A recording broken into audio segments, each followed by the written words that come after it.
I remember the day I first met Heather. It was a cool autumn afternoon, and we were both attending a charity event hosted by Doug. I had been invited due to my work in investments, but Heather immediately caught my eye. Her laughter filled the room, drawing me toward her like a magnet. We spent the whole evening talking, sharing stories, and connecting in ways I hadn't anticipated. From that moment, I knew there was something special between us, something worth holding on to. As time went by, Heather and I became inseparable. Our relationship flourished, and after 4 years together, I felt incredibly lucky. She wasn't just my partner. She was my confidant, my best friend. We had our ups and downs like any couple, but the good times always outweighed the bad. So, when Doug invited us to his New Year's Eve party at his mansion, I was thrilled. It was the perfect chance to celebrate not only the holiday, but also the life we had built together. I rang the doorbell and stepped back, waiting for Doug to answer. While we waited, I pulled Heather in for a quick hug, kissing her softly. The love I felt for her was beyond words. These past 4 years had been the happiest of my life, and tonight we were going to celebrate in style. Surrounded by friends at Doug's grand New Year's party, I was eager to see Doug, but I was even more excited to spend the evening and night with my wife as we welcomed the new year. Just as I was about to ring the bell again, Doug opened the door with a grin and loudly invited us in. From the number of cars outside, I could tell it was going to be a big party, but I was still surprised by how many people were packed into his house. Doug hugged Heather tightly and kissed her cheek before pulling her inside.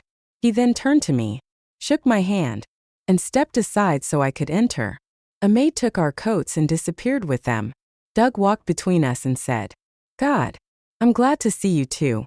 I hate it when my parties get this big, but I feel like I have to invite everyone. Most of them are business contacts, but a few good friends like you are the ones I really want here. Clarissa is around somewhere, probably avoiding the usual handsy crowd," he added with a chuckle. As the night went on, Heather and I danced, ate, and drank more than we probably should have. We weren't worried because we knew we had a bed upstairs. We were among the few invited to stay the night, so we didn't have to worry about driving, getting a cab, or designating a sober driver. I'm doing pretty well in the investment business, I thought to myself. In fact, I'm one of the top brokers in my office and rank high in the company. Because of this, I recognized quite a few people at the party. A lot of them, to be blunt, were available women or worse. Doug and I agreed on that. My Heather, being so beautiful, had to fend off attention just like his Clarissa did. Throughout the evening, I took the opportunity to socialize, chatting with current clients and approaching wealthier guests to potentially gain new ones. But I kept an eye on Heather too. I trusted her completely, but I'd be lying if I said I wasn't a little jealous. I watched her closely and sometimes had to step in when a man got too familiar. Whenever I'd rescue her at parties, Heather would smile and kiss me gently, often whispering thank you, or thanks for saving me. Honey, tonight was no different. Several times, I saw her trying to slip away from someone who was a bit too close. Each time, I got a smile, a touch, or a kiss, followed by her soft thank you. We'd chat for a bit, maybe share a quick dance or drink, and then go our separate ways again. As the night went on and many guests left, only those staying to ring in the new year with our host remained. That's when I noticed one man in particular. He seemed to be shadowing Heather, almost stalking her. He never strayed far and kept watching her. I recognized the look. He was completely taken with her, seizing every chance to stay close. First, Heather ignored him or moved away, but as the night went on, she stayed with him longer, even smiling or laughing at what he said. Sometimes, she lightly touched his arm. This wasn't like my Heather. She never flirted like that, especially not with a stranger. Doug must have noticed too, because just before midnight, he came over to me. "Stan," Doug said quietly, "the guy with Heather is Jonathan Douglas. He's bad news, a real player. I didn't invite him, but one of the women brought him as her date. I haven't seen them together since you and Heather arrived." Doug stood next to me, carefully scanning the room. A curious look crossed his face as he continued. "Actually, I think his girlfriend already left. Now that I think about it. Earlier in the evening, she watched him follow Heather for a bit. Then they had a pretty heated conversation. I haven't seen her since. Stan. He's a problem. Problem with a capital P. He's married, but they're separated more often than not. He goes after married women or anyone with something he wants. He's drawn to married ladies and wealthy single women, even though he's worth millions himself. You need to watch him. He could charm a nun into bed and make her think it was her idea. For the third time that night, I went over to pull Heather away from Jonathan. He gave me the same smug look as before. But this time, Heather didn't thank me. Instead, she looked frustrated and said, "Stan, what's up with you tonight? You saw I was enjoying my conversation with Jonathan. Why did you feel the need to interrupt? He's not like the usual creeps you've saved me from. He's actually interesting and has hilarious stories. He's running for mayor and was telling me about the people he deals with on his campaign. When he found out I work in public information and advertising, he asked for advice on how to get his message to voters. I think he might offer me a job." I couldn't believe what I was hearing. "Honey, I don't care," I said firmly. "I don't trust that guy, and I don't like him around you. Doug says he's bad news and a real womanizer. I've heard things about him too, and I want you to stay safe. The job he's hinting at will probably have you working non-stop." Heather glared at me for a moment, her anger flashing. I worried I'd messed everything up.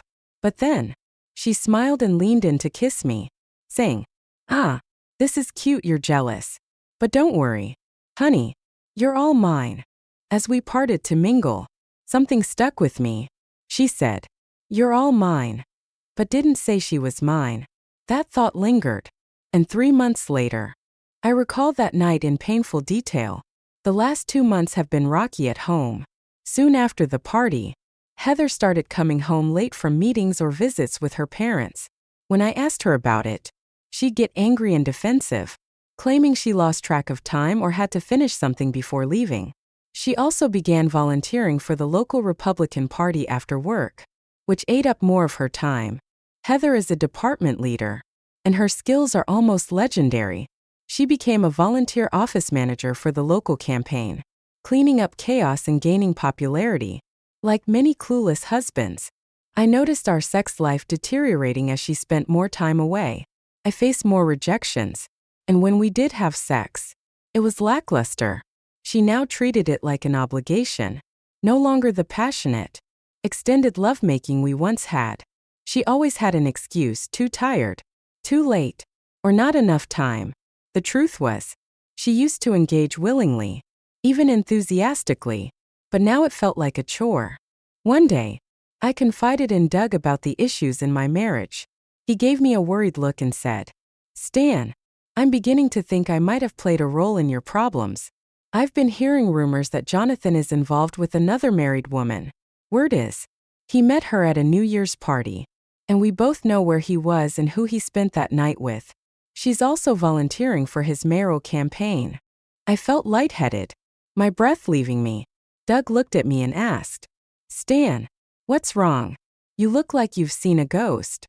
I sat there staring at him, then replied, "Heather started volunteering at the Republican office too, about an hour after work and on Saturdays. She always comes home late and refuses to say much about it. Every time I ask, she gets defensive or angry. When she's home, she snaps if I get close to her, and she's almost violent if I try to see her undressed or initiate anything physical." Doug leaned back and pursed his lips. After a pause, he said, "Stan, I'm going to find out what's going on, and if well, let's just say I won't let him get away with it. If he's been abusing my hospitality by messing with my best friend's wife, I'd be mad if he hooked up with any married woman at my party. But your wife, that's crossing the line. I should have kicked him out when his girlfriend left, but I was too focused on being a good host. If I'm the cause of your problems, I promise to make it right." I guess I should share a bit more about Doug. He's my best friend, and I trust him with my life. Honestly, I trust him alone in a room with my wife, even if they both hadn't had sex in a year. He'd never betray me. We're closer than brothers. Doug is smart, Probably the smartest person I know. We were in the same high school class. He gave the valedictorian speech while I struggled to make the top 10 in our class of 223. He only went to college for a year before deciding it was a waste of time. He barely attended classes, never studied, but still earned a 4.0 GPA. He ended up taking just a few finance courses before teaching himself everything about investing and finance.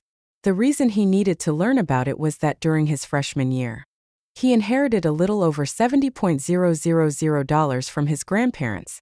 Unlike most young people, Doug didn't blow the money. He bought a decent used truck and invested the rest in the stock market. His first 2 stock purchases were based on a broker's advice. Unsurprisingly, they were trendy picks that made money only for the broker. That made Doug furious, and he started educating himself. He watched CNBC, read books, and researched the market.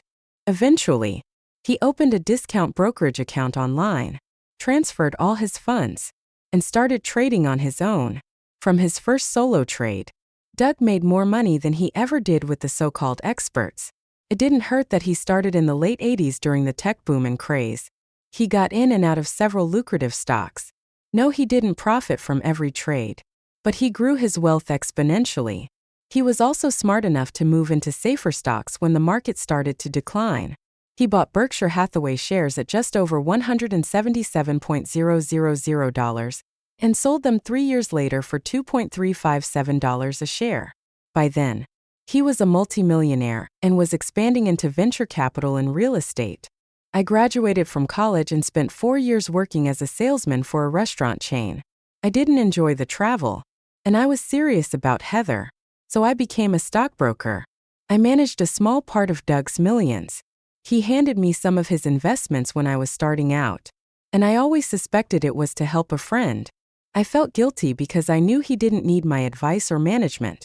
Felt like charity. But Doug convinced me otherwise. His reasoning was twofold. He wanted to spread his investments across different brokerage firms for safety, and he believed I might come across valuable information that could help him. Neither of us ever considered it insider trading, but occasionally, I came across something useful, and we both benefited. Doug also referred many of his friends and acquaintances to me if they needed full-service brokerage, so I earned commissions from those trades. Doug didn't work for anyone else. He worked 8 to 10 hours a day for himself, researching stocks and managing his investments. He lived well and tried to bring Heather and me into his social circle. We attended countless charity events with him, often at his expense. Occasionally, I'd cover the costs since I had an expense account as a broker. Doug and I also went to political meetings and socialized with influential people. We never missed. A Friday night party at Doug's house was the setting after Doug and I had talked.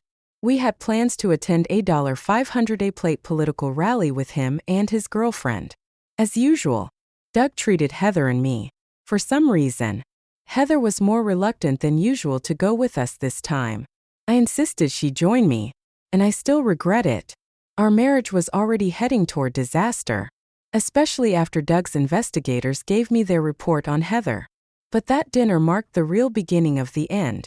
When we arrived, I realized we were at a reception where the state Senate candidate was speaking in support of other state and local politicians.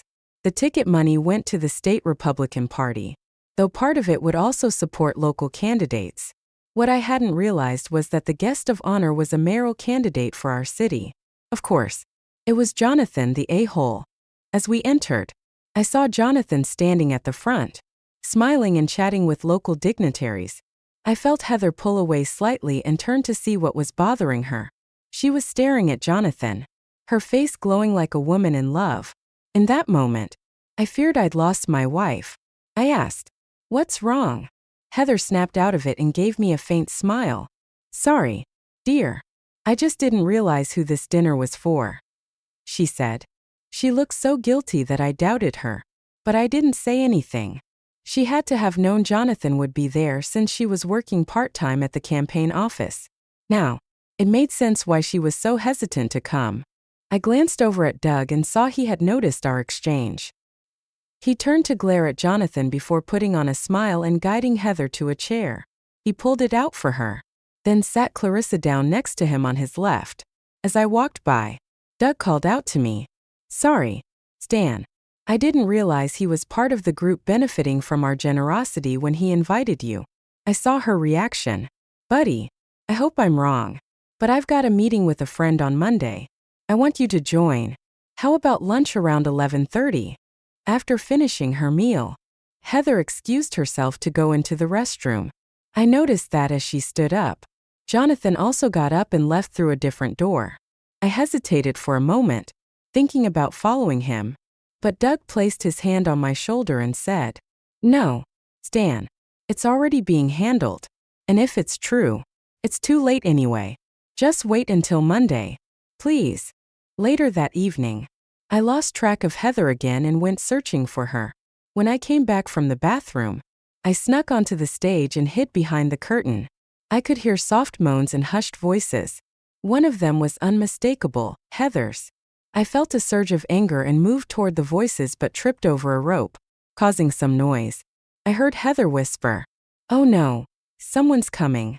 I need to leave. Honey, it won't help if we get caught. I'll see you at the office.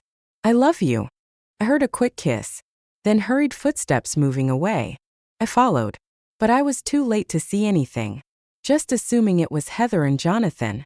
As I walked back, I ran into Doug in the hallway, his face dark with anger. He grabbed me and made me stop. "Damn it, Stan," he said. "I told you to leave it alone. We need to gather information before you do something rash. If she is cheating, and I think she is, we need proof. That way, you can get the best deal in a divorce. That's where this heads. The way you're acting, you're only going to get screwed over by the legal system." After calming me down a bit, Doug continued, "I saw them rushing down the other corridor. They stopped at a classroom door, and she looked around for you. When she didn't see you, she got scared and told him she thought you were trying to find them. Now she's even more suspicious, and it'll be harder to get the truth." When we returned to the table, we played it cool. We made sure Heather and others saw us laughing and passing a pocket flask. As I sat next to her, Heather shot me a look and asked, "Where were you?" Just then, Clarissa walked over to Doug, gave him a hug, and smiled at us. "Okay, you two. Next time I catch you sneaking out to your car for a drink, I'll either come with you or call the cops. Now let me have a sip from that flask." Heather seemed to relax a bit.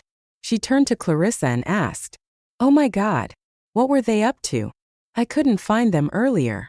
Clarissa laughed and replied, "Oh yeah, I tried to catch them for my share before they went inside. But as you can see, they beat me to it."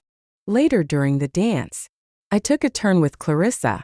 She was lost in the moment, and when I tried to glance around the room, she gently stopped me, refusing to follow my lead. She kissed me on the cheek and said, "No, Stan, you don't want to look right now. Just dance with me and try to enjoy the evening. I know what you're going through, and it's only going to get worse. But remember, Doug and I are here for you. Always." I relaxed a little and returned the kiss, whispering, "Thanks for stepping in earlier. I nearly lost it. And Doug thinks that would have been a big mistake. I'm so angry at this guy. I don't know what to do." The rest of the week and weekend were rough. I swung between fear and rage. Deep down, I knew Heather had emotionally left me, and it was only a matter of time before she physically left too. We hadn't been happy for weeks. I started to distance myself from her mentally, even though I wasn't certain if she had cheated. But if she hadn't, there was still something seriously wrong because we weren't the loving couple we used to be. Finally, the day of my meeting with Doug and his friend arrived. I had a strong feeling his friend would be a private investigator.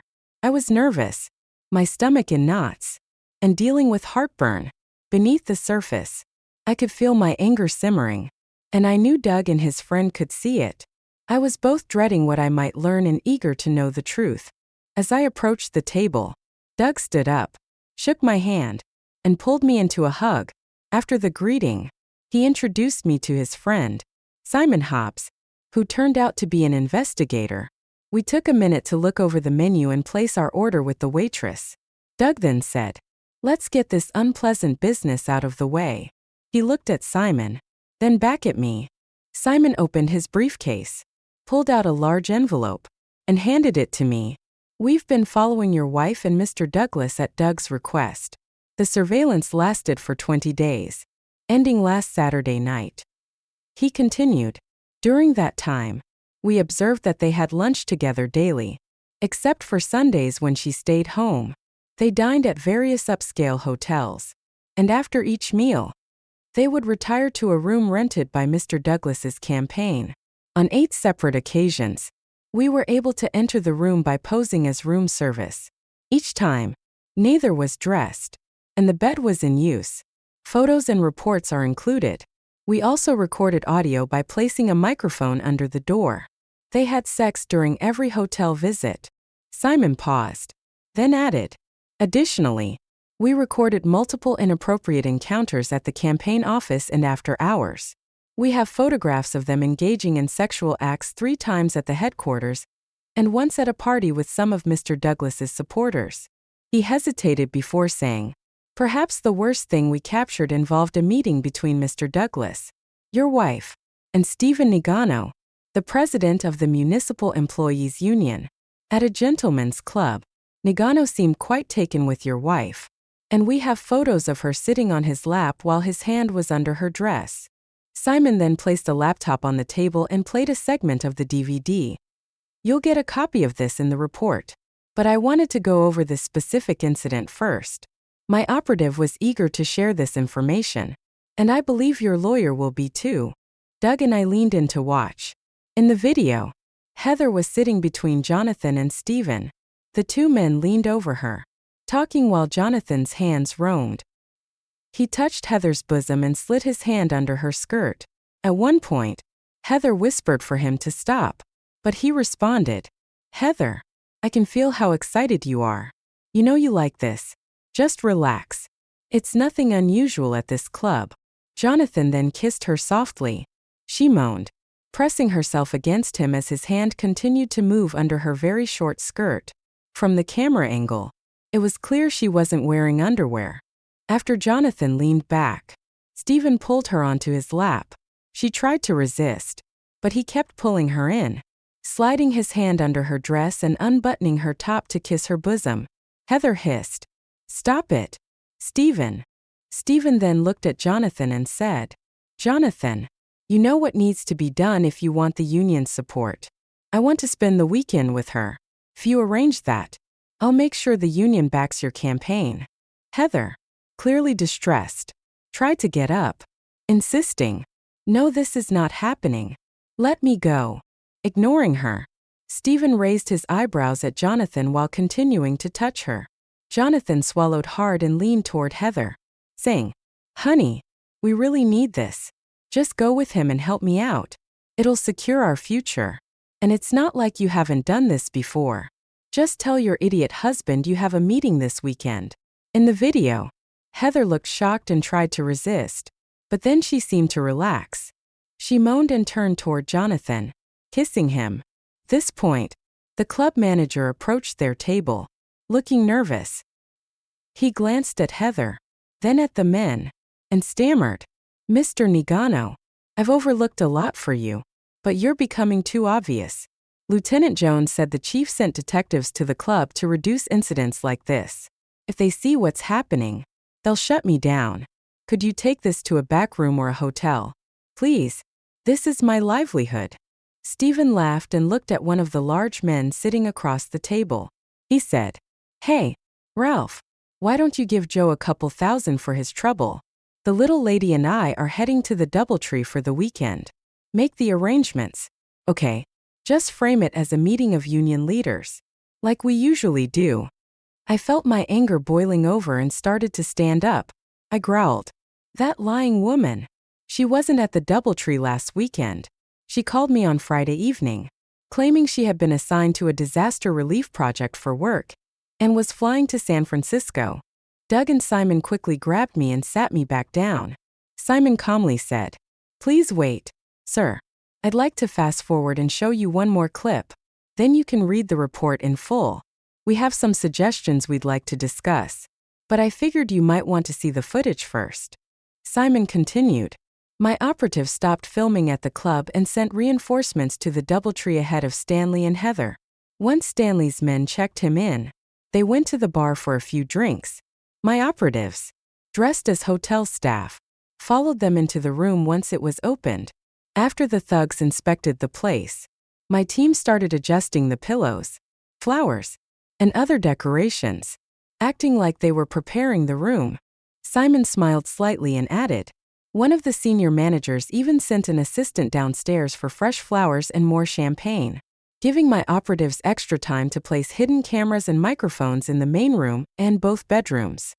He continued, "By the time your wife and Stanley returned to the room, they were both drunk. The cameras captured everything. I'll play some of the key footage." Simon started playing the DVD on his small computer. The video showed Heather and Stanley entering the hotel room and shutting the door. Stanley immediately leaned in to kiss her. Then with a growl, he tore her blouse open, buttons flying everywhere. He yanked it off her shoulders as Heather unzipped and let her skirt fall to the floor. Since she wasn't wearing any underwear, she was left completely undressed.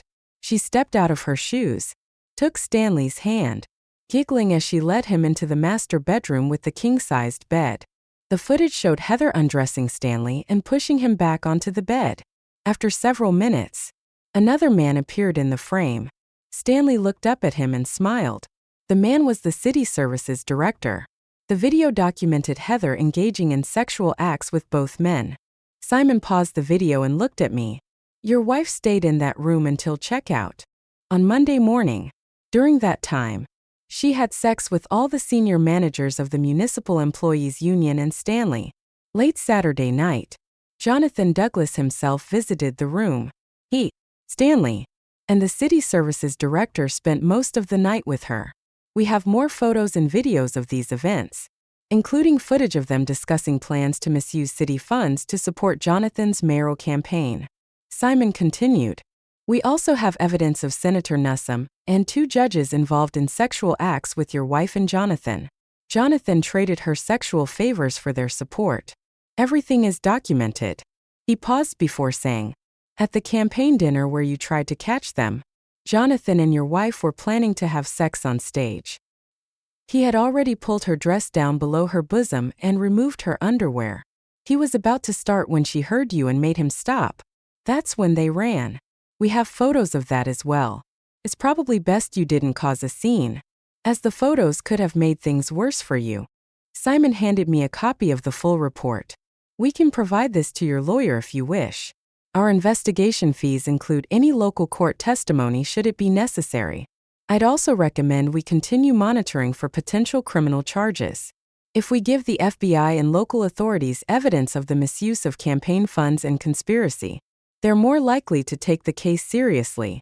Plus, if you proceed with divorce and your wife ends up facing legal trouble, you'll have a much better chance at a favorable settlement." Even though I knew this was coming, I was still upset and shocked.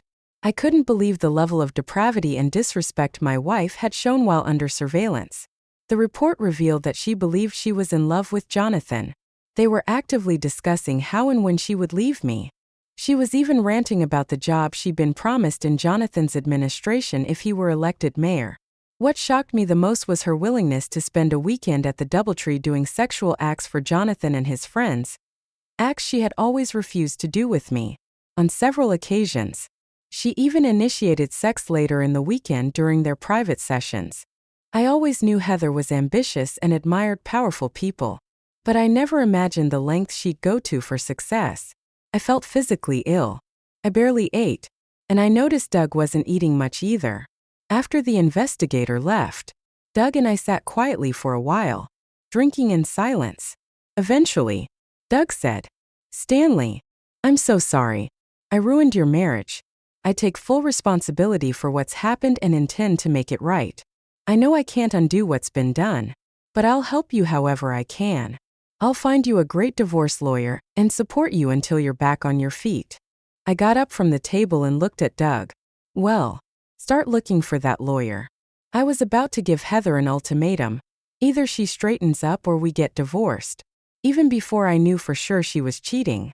But now, after seeing this, I can't believe it. I wonder when she changed or if I just never really knew her at all. As for the rest, you know as well as I do that Heather's betrayal isn't your fault. You don't owe me anything. On Thursday, Doug called me. Hey, Stan, I found you a real shark of a lawyer. She hates cheaters and always fights for the innocent in divorce cases. She despises public figures and businessmen who use their power to manipulate women. If we play this right, you won't just get rid of Heather and keep most of your assets, but we can also take Jonathan down. Doug gave me the name and contact information of the lawyer he recommended. I called her later that day to set up a consultation. When I told her assistant who I was, she said they'd been expecting my call and scheduled me for a 9 a.m. meeting the next morning. I agreed and received a list of documents and information to bring with me. When I arrived the next morning, I was immediately shown to her office. I was impressed with my new lawyer, and we quickly got into a conversation about my goals for the divorce. I told her, I want to dissolve this marriage and keep all our property, though I know that's unlikely. I also want to go after this wife-stealing prick for everything we can. I want to ruin his chances in the mayoral race and leave him broke. Sally, my lawyer, leaned back in her chair, rocking slightly as she thought. Then she smiled and asked, Are you sure you want to go all out? Or do you want to financially destroy him, ruin his reputation, and potentially send him to prison? With the right moves, we can likely get him jailed. I've already reviewed parts of the investigator's report, and it's incredibly damaging. Sorry to say, but this case is so egregious that we could take down most of the key players involved. In fact, I'm legally obligated to hand over the report to the authorities because they've violated several federal laws. If we go to the authorities first and then file for divorce, we'll hit him harder. If you file first, he might find a way to escape or avoid punishment for a while. I replied, I don't care what we do to him and the others who slept with Heather.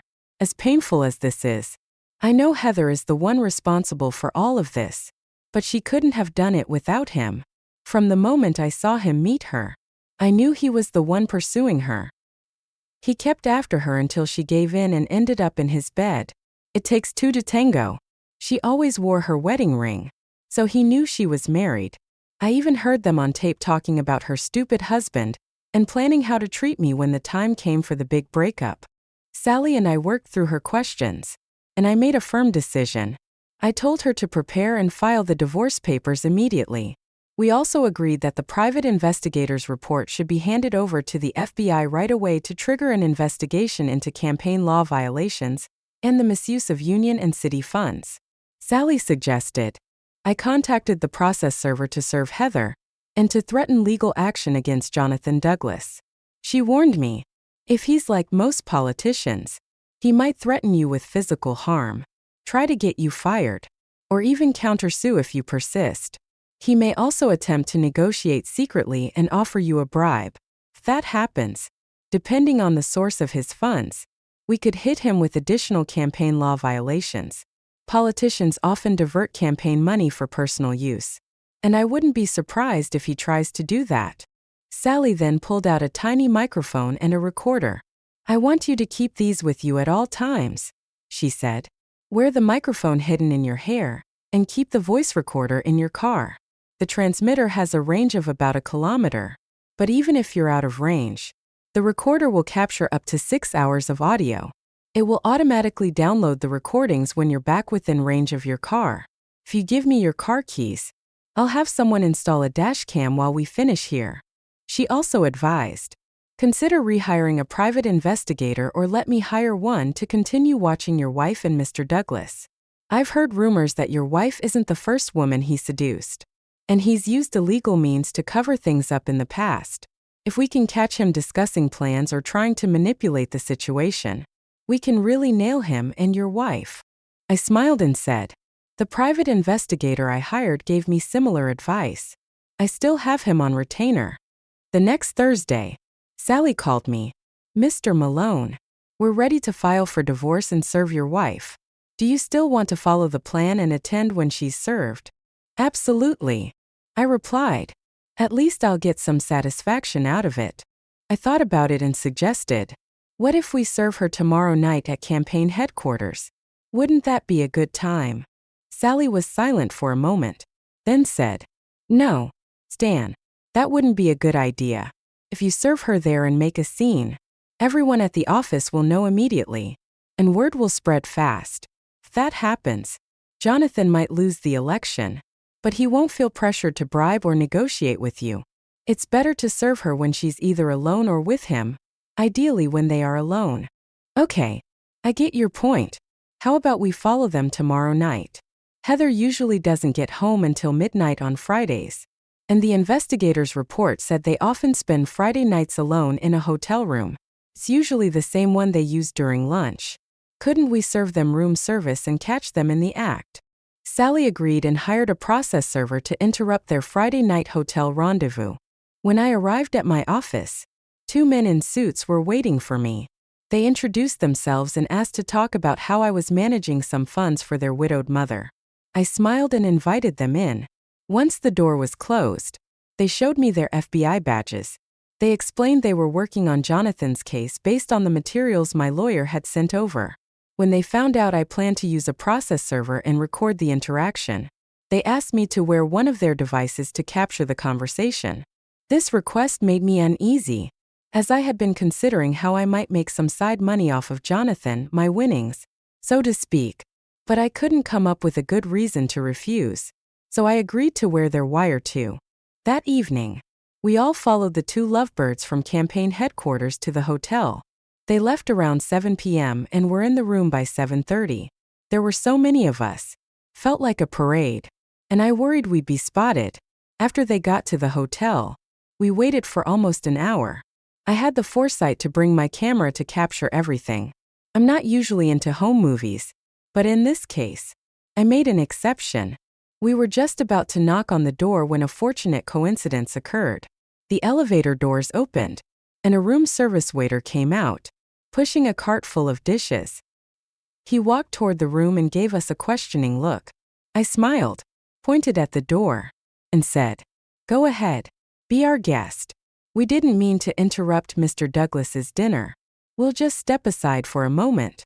The waiter smiled and said, No problem. He knocked on the door, and when Jonathan asked who it was, the waiter replied, Room service. The door opened, and the waiter entered. The process server and I stayed out of sight, waiting for the waiter to leave. As he opened the door to exit, I moved forward to keep it from closing.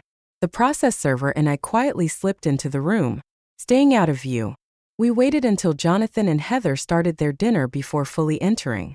I was ahead of the process server when we walked in, and the sight before me was shocking and heartbreaking. Despite the detective's report, seeing it in person was far worse. Heather and Jonathan were completely undressed, sitting at a table with their meal laid out. They had ordered appetizers, dessert, and wine. Heather was sitting on Jonathan's lap, her back to him. As they fed each other while having sex, they looked completely lost in their own world, kissing tenderly as they enjoyed each other's company. I began filming as we turned the corner. Finally, I gave the process server a nod, and he stepped forward. He asked, Are you Jonathan Douglas and Heather Malone? Heather screamed, jumped off Jonathan's lap, and ran to the bed, grabbing a hotel robe to cover herself. Jonathan cursed and stood up angrily. He growled, Yeah, I'm Jonathan. Get the hell out of my room. How did you even get in here? The process server replied calmly, The room service waiter let us in. Didn't you hear us ask if we could enter? I thought you invited us. He then walked further into the room and handed Heather the divorce papers, saying, You've been served.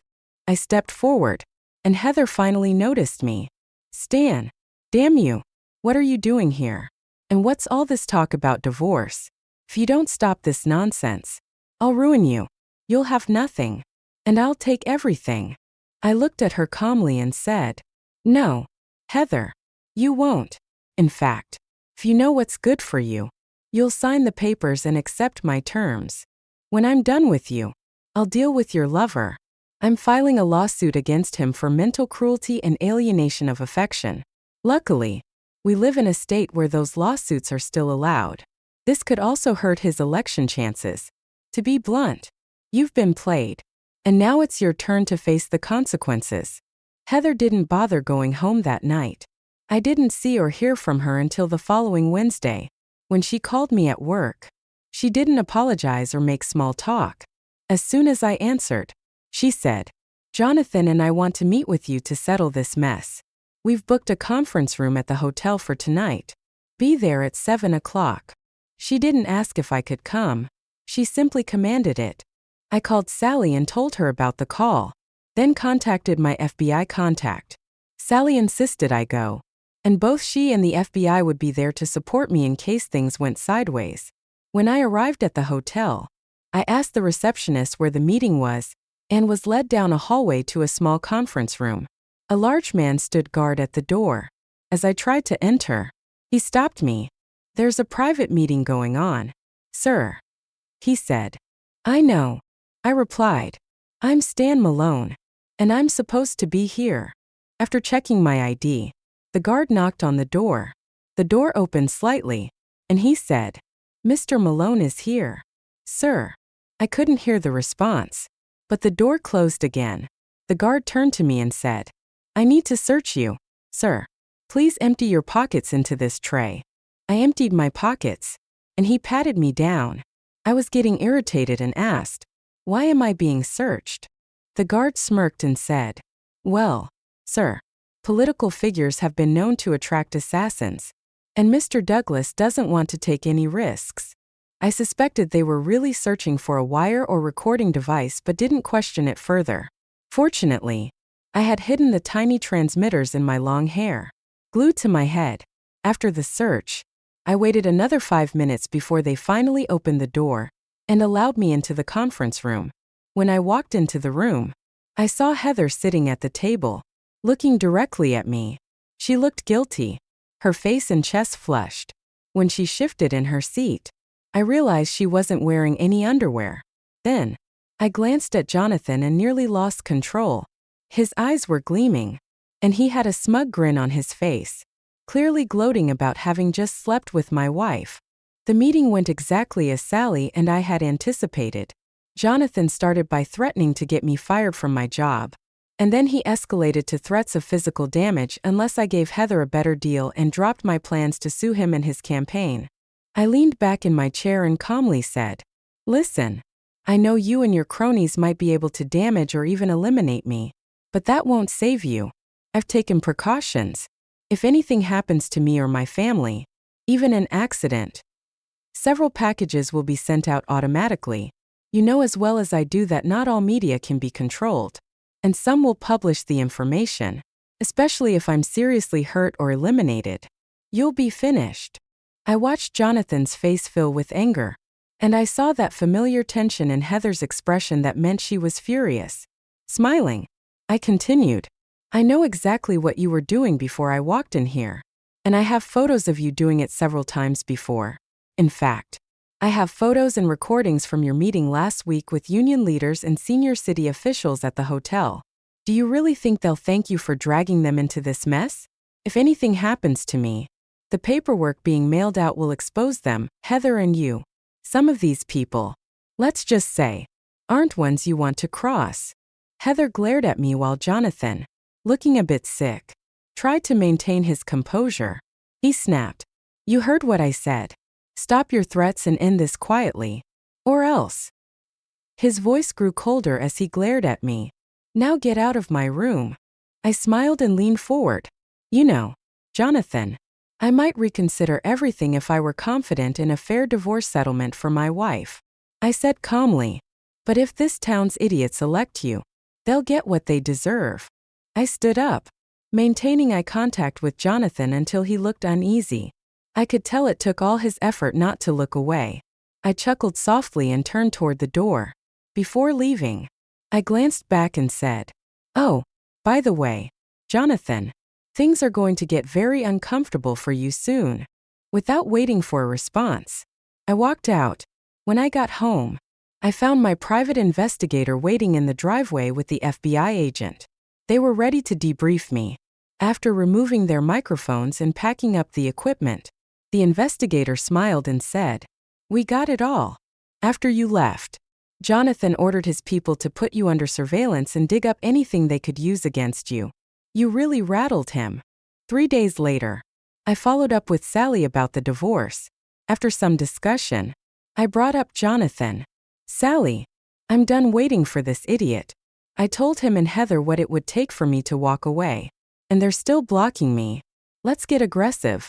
File the lawsuit against Jonathan. I think we should go for $10 million in damages. Sally paused to consider, then said, let's do it. That'll definitely get his attention and make headlines. As I left Sally's office and got into my car, I noticed one of Jonathan's thugs following me. He stepped back, grabbed his phone, and started gesturing wildly while talking. He must have overheard my conversation about the lawsuit. That evening, Jonathan called me, his voice filled with controlled fury. Listen, idiot, he began, trying to sound calm. Heather and I talked about the meeting, and we've decided to give you some of. When Jonathan said, we'll give you what you want, I couldn't help but feel a sense of satisfaction. She'll sign the divorce papers without any changes, and she'll walk away with only her personal assets and quit her job. As for me, I'm willing to settle out of court. I'll make sure there's a voluntary settlement agreement if you promise to keep quiet about all this. I couldn't help but laugh. Jonathan, I can promise you that I won't be the one to leak anything, but I can't control what others might do. There are probably hundreds of people who know by now that you're sleeping with my wife. There was a tense silence on the other end before Jonathan, frustrated, spoke again. Fine. I'll offer you $1 million. No questions asked.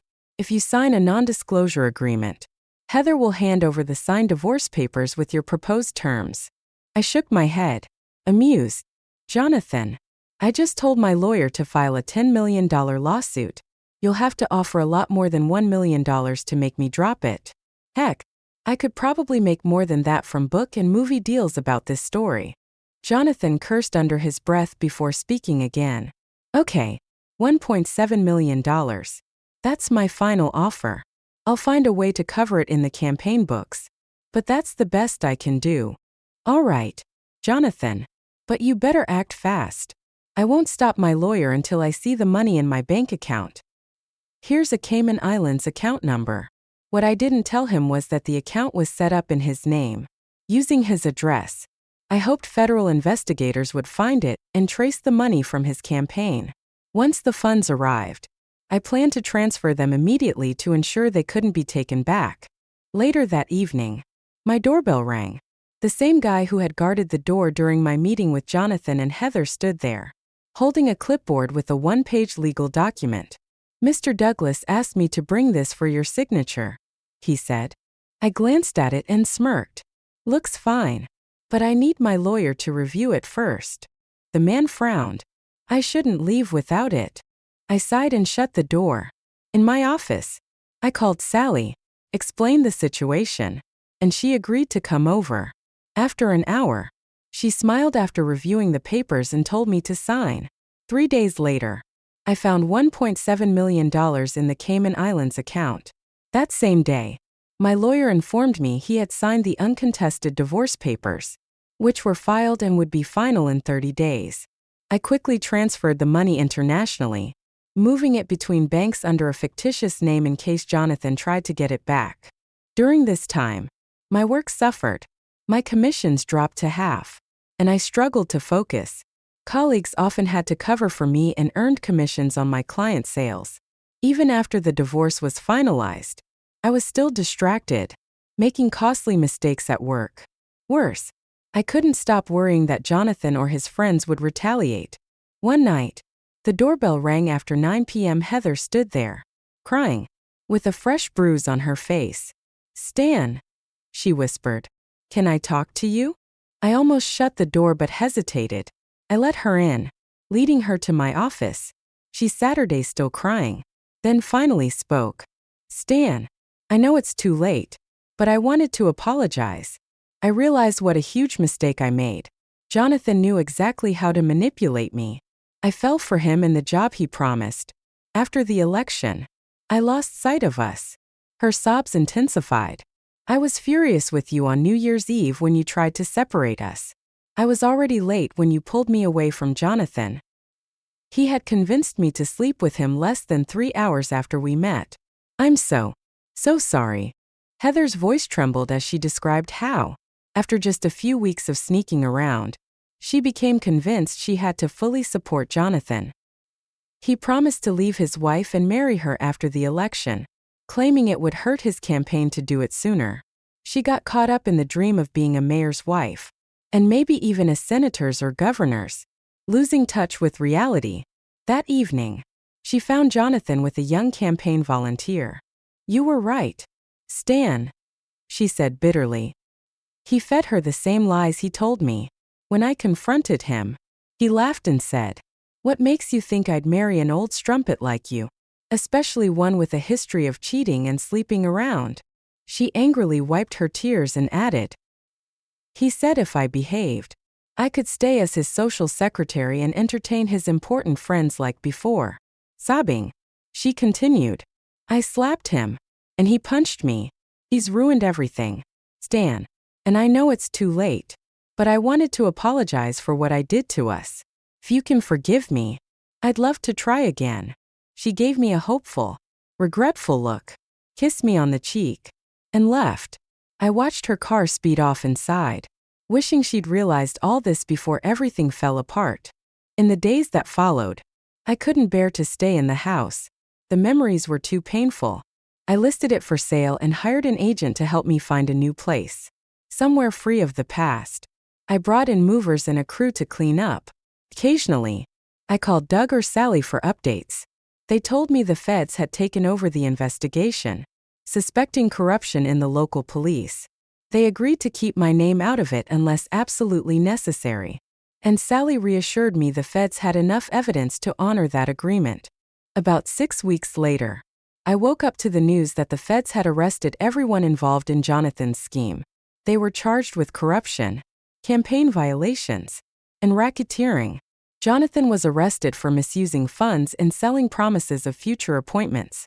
Surprisingly or not, Heather was also arrested for her role. I called Sally, but all she knew was that the leaks had come from other sources. Not me. Everything was falling into place, and the money Jonathan paid me was safe. I couldn't help but smile, remembering how I had carefully planted incriminating documents while looking for Heather. After talking to Sally, I sat back, finally at peace. I had my revenge on Jonathan, freed myself from my unfaithful wife, and had $1.7 million to start over. Now I was free to begin a new life, find someone truly worthy, and maybe even start a family.